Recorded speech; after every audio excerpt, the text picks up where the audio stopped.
All right, first of all, I just want to thank my Lord and Savior Jesus Christ for the opportunity I have to live life with these guys and be the head coach at Kansas State. It's a blessing.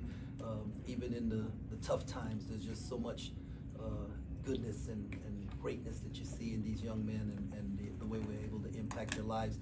I want to give all the credit to the BYU staff and their players. They kicked our butts tonight. They were a better team. They were a more physical team. They were a more assertive team. They were just all around better than we were tonight, and they get all the credit for that win. And thankfully, we got a quick turnaround, so we don't have to live with this one for very long, and so we got to regroup and head down. I guess it's down the road. I'm not positive with the geography around here, but to Salt Lake for the next one to play another really good team. Coach, what would you kind of attribute the slow start to? Them. Yeah, them. They just. I mean, we had 25 made buckets at the end of the game on 6 assists, which meant they made us play one-on-one, and we could never get them chasing. And when they weren't switching screens, and so we needed to set screens, and we didn't do it. They were way more physical on the screens than we were. And so, and that's coach, that's on me. And so we will correct that. Jerome, this 2 games in a row where Coleman's stats are down a little bit. What can you do to get back going again? Yeah, this is a team game, so it's not one guy. Like, everybody picks each other up, and so, he gets a lot of attention. And so, even if Coleman's stats were a little bit better, I don't know that it would have mattered tonight. And I thought he did everything we needed him to do to help us beat Arizona at home. And so, this is not about one guy, whether he played well or didn't play well. As a team, we didn't play well tonight. Did you expect BYU to attack you guys as much as it did in the paint? Well, they have the #1 in the conference in 3-point attempts and finishes at the rim, right? That's what they want to do, and we knew which way those guys wanted to drive. They just did it better than we were able to defend it tonight. What's the hardest thing about defending the 3 when you face a team that's so eager to shoot and so fast to shoot when they do get looks? It's when they get you chasing, right? Like, and if we can guard a yard and keep a guy in front of us, and then contest the shot, we're pretty good. But when you're not physical on screen, so therefore you're in a chase position, and now the guy's going downhill, and then somebody else has to help a little bit now to get the ball moving.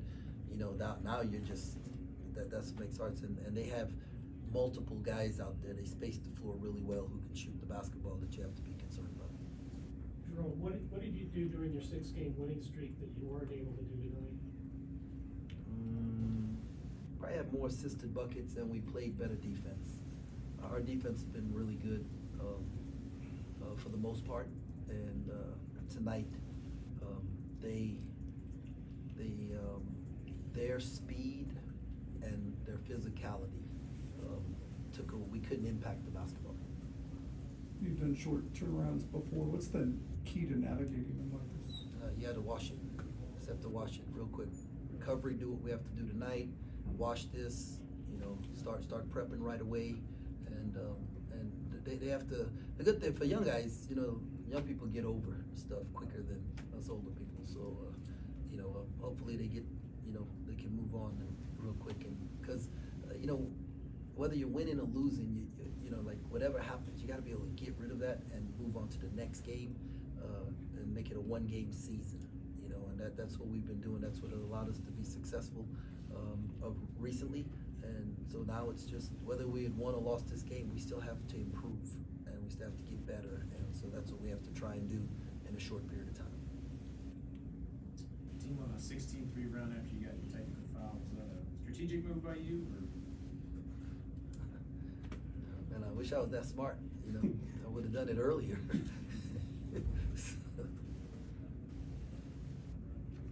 Anything else? I'm just curious, do you stay in the same hotel when you come and make this Utah BYU trip, or what's the logistics of that? I'm just curious. Yeah, man, I have very little to do with any of that stuff. But Okay. I got a young lady named Bailey B, who's my director of operations. She does an unbelievable job of preparing our trips and having everything organized, and they just tell me when to show up, and like I can't think real far ahead. I gotta think like the next thing, and so they keep me on point. Did you do any advanced scouting at Utah? Well, I watch all the teams play in our conference, like during the year. Like if a game is on, I've got it on. I'm a basketball junkie, so you know I've seen some of them. I don't know much in detail, but our staff, you know, we have somebody who's got the games broken down and all that. And I hear they're in a close one with you know, that team up the road. So right now, and I know they're talented. I know they're talented. Anything else? Okay, thank you, Coach.